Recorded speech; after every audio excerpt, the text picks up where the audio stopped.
Welcome to Psychology to Live By. Today is a Q&A with some really productive people. Our topic is cultivating deep work. Our wonderful participants have watched the podcasts of that name, which you can see or listen to at my website, drchris.life. But I'll do a quick summary now before we go into that Q&A. And we're talking today about the third podcast in the series, and it's about using work for good mental health and flourishing.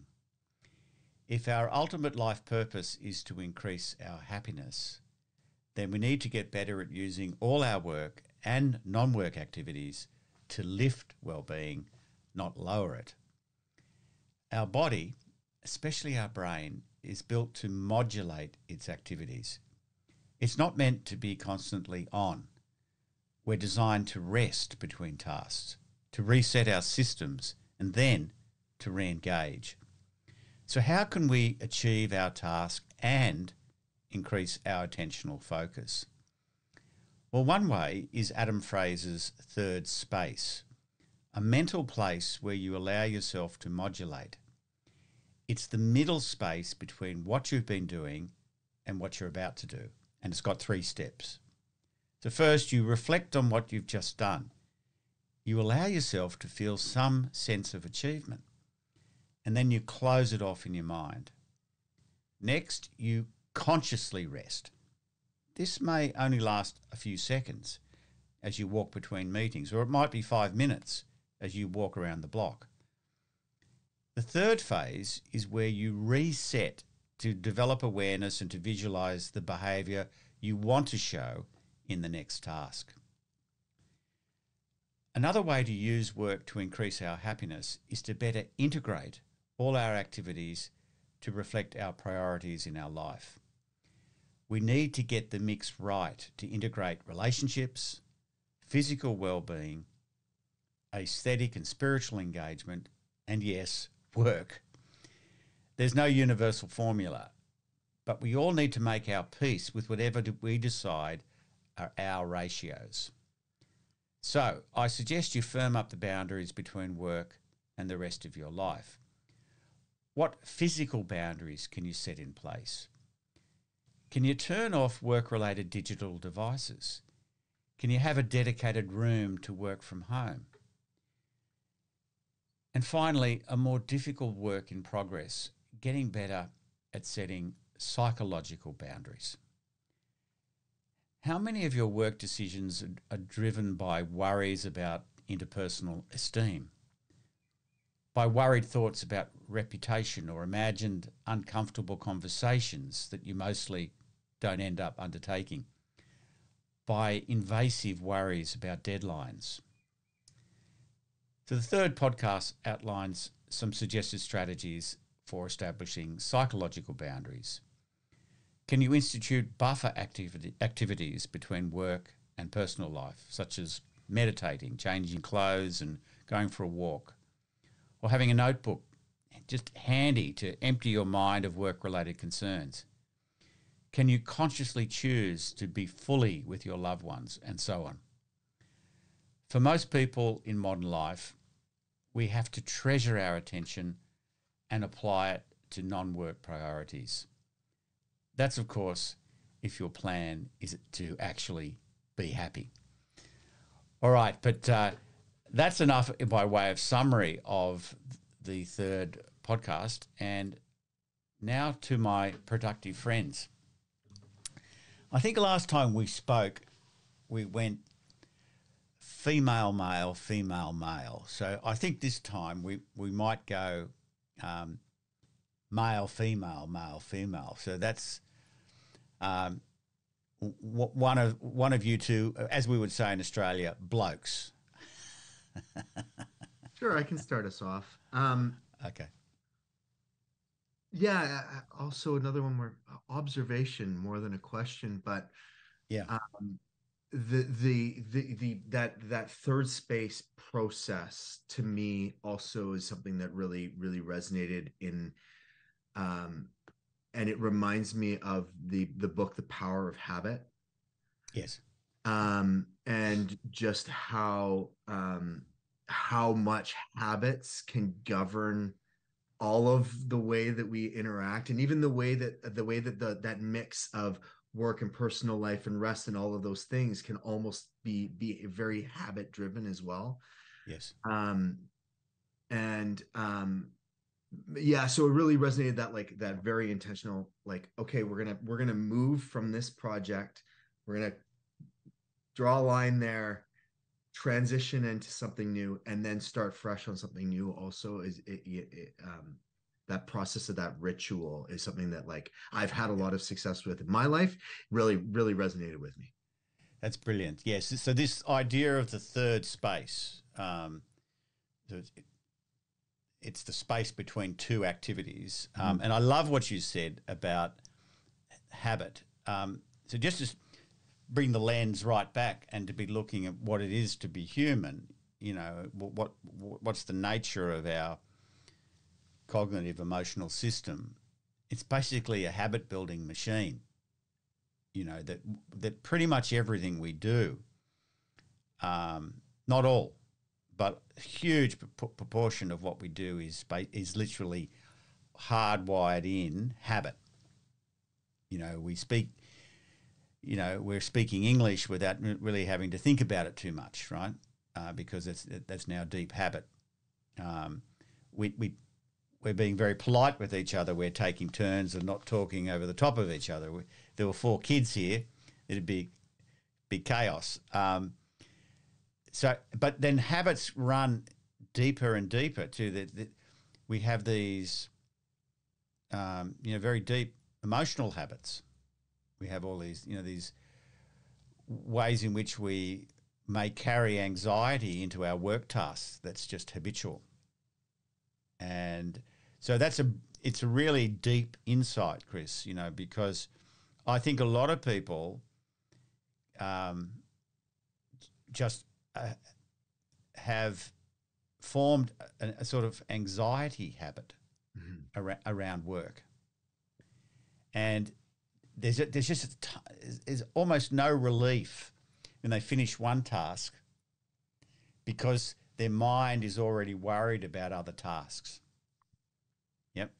So the mind is now divided because it's not just doing the task, it's also worrying about everything else, right? And so practicing strategies like, Adam Fraser's third space is really important in training in a new habit that will take the place of, if I can put it this way, that unchosen habit of worry and anxiety. Yeah. And it makes a massive difference because, I don't know, if you do 50 tasks a day, there's 50 little moments or little of quietude, 50 little moments of feeling like I've achieved something. Very often people have been really busy all day long and they get to the end of the day and they don't feel like they've achieved anything.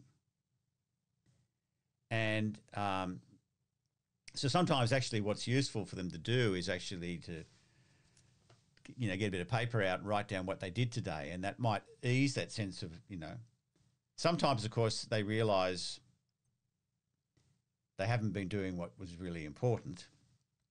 They've been sort of distracted doing low importance work all day.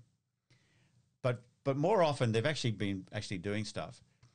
But the even better strategy is to be noticing as you go through the day, because it then energizes you forward. Right? It makes you feel, and this is why I think it's really important, for example, to do the really high priority things early in the day. To feel like if you get to lunchtime and you feel like you've ticked off 2 really important things, you're skiing downhill in the afternoon, I reckon. To use what I hope would be a Canadian metaphor.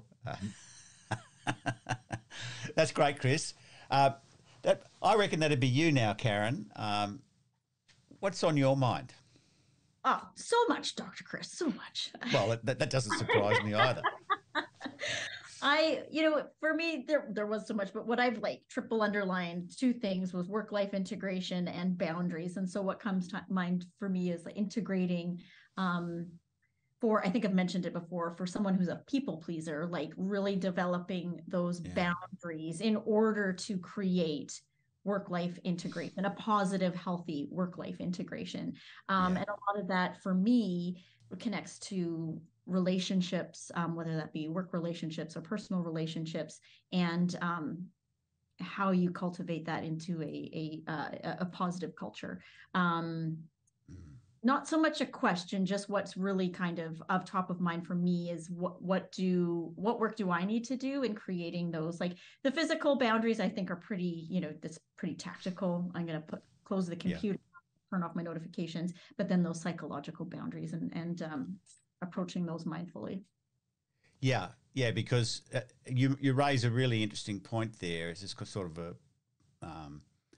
the role that personality might play in psychological boundaries, right? So you would score very high on a personality trait called agreeableness, and therefore, and obviously that's going to suit your role as an HR person. But so there's a huge upside, but the downside is wanting to please people, finding it difficult to say no, right? And so the psychological boundaries are probably more important for you than for someone who was, for example, low on agreeableness, because they're not going to care, they're not going to, no, that's not my priority. See you later, buddy, but you're not going to do that. So the part of it, I think, is, again, this sort of mindfulness piece, I reckon. Like, for example, when you're saying yes to something, and even while you're saying yes, part of you, actually, this is more a question for you. Does this happen to you sometimes where you're saying yes, but part of you is going, oh, why am I saying yes? All the time in my mind, it's like, nope, nope, nope, nope. And what comes out of my mouth? Oh, yeah, I can do that. So I've got a very simple tip for you, all right? It's one I use because I, like you, score high on agreeableness. I've got one rule for me, and the rule is I never say yes straight away, right? So I've forbidden myself to say yes immediately. And then I have, I can send it to you. I've got a little list. Oh, please do. Of polite or cunning ways of negotiating no, right? Or as I like to say, of saying no-ish, right? So, it's not, because sometimes someone will persuade us to say yes, and that's fine, right? So but what I find is that, like a lot of the time I'll use the authority of my wife. I say, no, Mary has forbidden me to take on more work. I don't know. She probably doesn't know that I do this, but I use her a lot. I've just blown my cover here, haven't I, on a Q&A? But or thanking people warmly. I'm honoured that you've asked. But I'm saying no to new things for the next 2 weeks because I'm, having a half a dozen of these little catchphrases ready. But my go-to one, of course, is let me think about that, or I'll get back to you in 5 minutes, 2 hours, tomorrow, next week. Depending on the thing. But having a few of these just roll off, and back to Chris's thing, they then become habitual. Mm. So the one habit you got to break is just take yes out of the immediate vocabulary. It comes in later. Perfect. Okie dokie. Thank you. All righty. So where are we up to? That must be Terence. Terence, yes. So Karen, who never says yes to me anyways, should in essence take that little grain of tactile approach to heart. Yeah. I like love the Mary issue because for the first half of my career, there was always someone between me and the person asking. Yeah. And I noticed that over like time, I gained this reputation. I had no idea where it came from. So what was the reputation, Terry? Mary's got a reputation that she's not aware of. So you might want to have a sit-down conversation with her. I might. Look, you know what? I suspect she won't be surprised.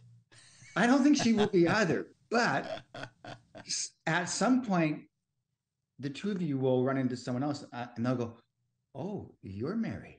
Yeah, you're the great. So let's just talk about a few things, Mary, and then you're going to go white. I'm just saying. Okay, fair enough. Yeah. So it may not be the perfect strategy, but it's worked so far. Works. Yeah. So I use the third space in a very different way.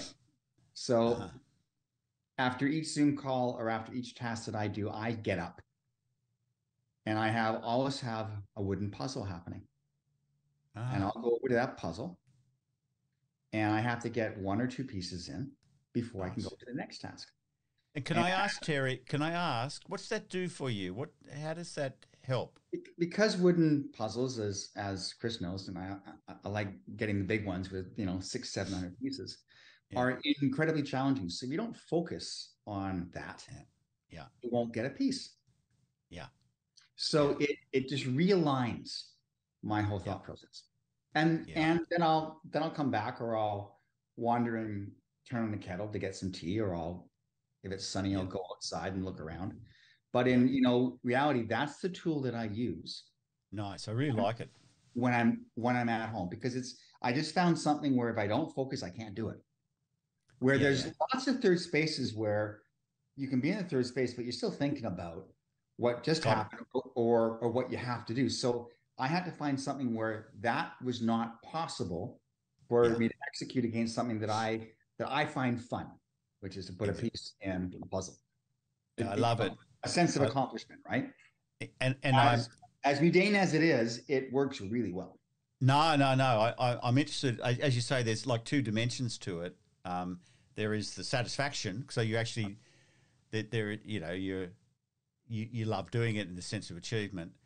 But I'm very interested in this notion that particular third space is, it requires your full absorption. So that implies you've now closed off the previous thing. Yep. The mind is also protected in a way against the worry about the next thing, and it's a place of absorption, and that's always very healthy for us. Yeah, it's actually a mental third space. It's not like yes, no, I understand. Yeah. It's not like Starbucks' definition of third space, right? No, and that's what I think what Adam Fraser was getting at. It's more a psychological space. Yeah. My equivalent of that, as you know, I've got big vegetable gardens, greenhouse, fruit trees, and so I typically between tasks will go and just do one task in the garden. It might just be weeding, a part of a bed, or it could be picking a few things, and or looking for bugs, like on particular plants. And I like your idea. It's sort of better in a way because thoughts can intrude when I'm doing those kinds of tasks. I find it if I'm outside doing exactly what you're talking about, or I got the kettle on, I'm still thinking about the other things. So I had to find something where I could think of nothing else but what was right in front of me. And I have to make it enjoyable enough that that I'd want to do it. Yeah. Right. So, and that's just now become a habit. Like after I get off this meeting, that's exactly where I'm going to go Fantastic. Put a pieces in, and then I'm probably going to go make dinner. Right. Yeah. That's really that's food for thought. So I'm very grateful for that, Terry. It has to be a wooden puzzle. It can't be a traditional puzzle, which are just too easy. So Okay, yeah, right. It's got to be challenging. Very interesting. Thank you so much. And now, who does that leave? Let's see. Me. I'm going to go back to the Mary issue. I think that Mary would probably support you on this because if you didn't use her, you might say yes more often. I think so. I mean, I don't want to exaggerate how many times that I do use her name in vain, but that's right. And, you know, like when we're talking about work-life integration, you know, talking about Mary, that's an important aspect for all of us to be in conversation with our loved ones about how much, you know, we're going to allow work to absorb us, how we are going to have time for each other. You know, it was kind of, you know, one of the things that I do with my wife, and she loves, you know, this is one of our favourite things, is at the end of the day to go for a walk together. And, you know, and I know that she finds it difficult if I, you know, I'm too busy or, you know, I've got other things to do and I can't go on that walk. And so I think that there's a truth to the fact that my wife's often telling me to do less work and not to say yes to everything. So it's not I'm not just making it up. And so I think that